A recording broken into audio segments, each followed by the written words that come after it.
차은경은 유지영이 쓰러진 모습에 순간적으로 몸이 굳어버립니다. 방 안에는 긴장감이 감도는 침묵만이 흐르고 천안서는 여전히 한 손에 들린 술잔을 든 채 혼란스러운 눈빛으로 차은경을 쳐다봅니다.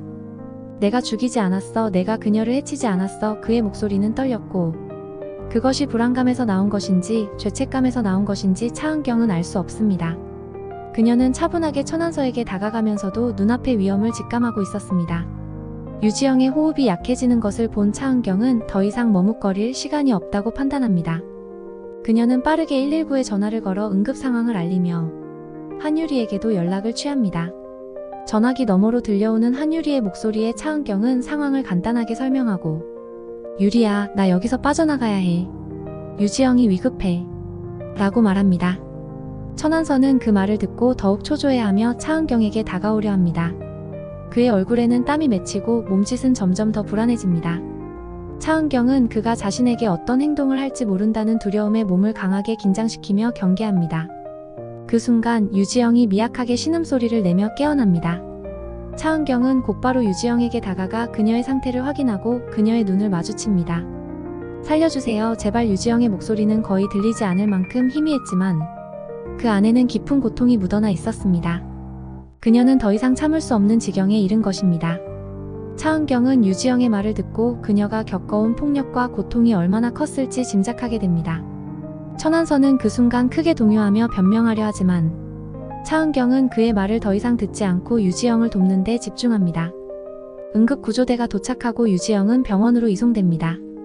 차은경은 병원까지 동행하면서 계속해서 유지영의 상태를 지켜봅니다. 구급차 안에서 유지영은 떨리는 목소리로 말합니다. 그가 나를 죽일 뻔했어요. 더 이상 숨기지 않을래요.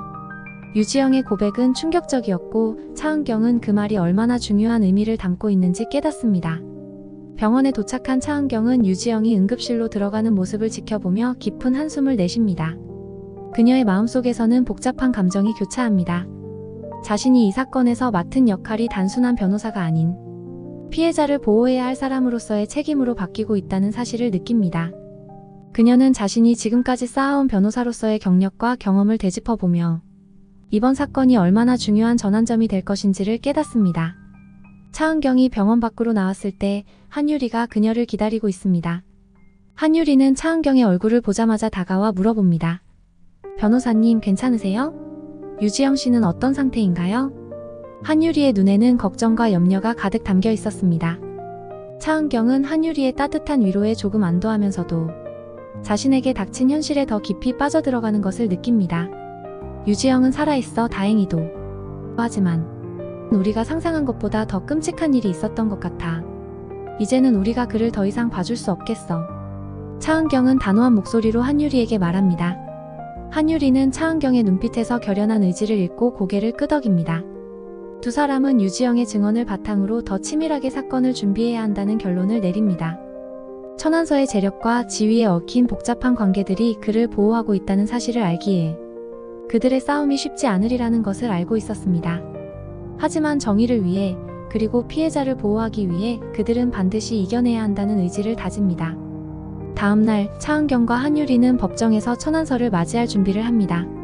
그 과정에서 차은경은 대표 오대규와 마주하게 됩니다. 오대규는 여전히 천안서와의 관계를 중요시하며 사건을 무마하려는 의도를 보입니다.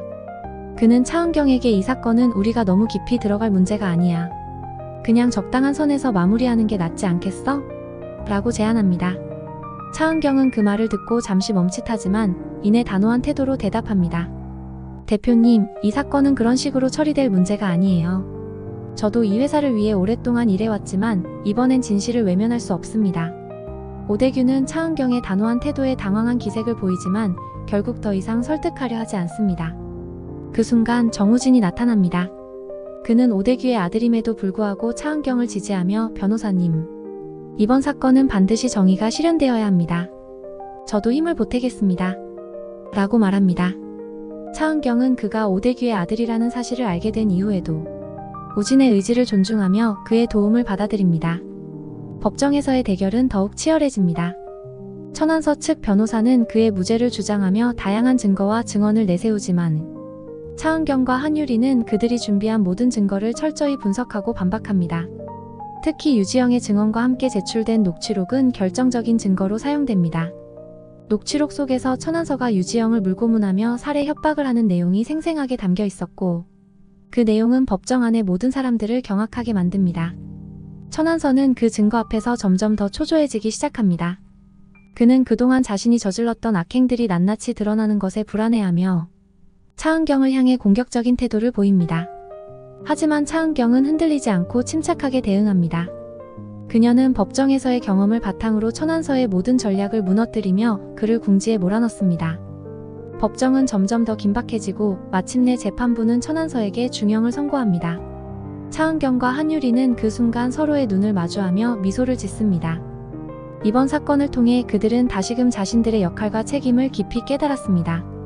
하지만 사건이 끝난 뒤 차은경은 천안서가 마지막으로 남긴 말을 되새기며 새로운 의문을 품습니다. 이건 끝이 아니야. 진짜 이야기는 이제부터 시작될 거야.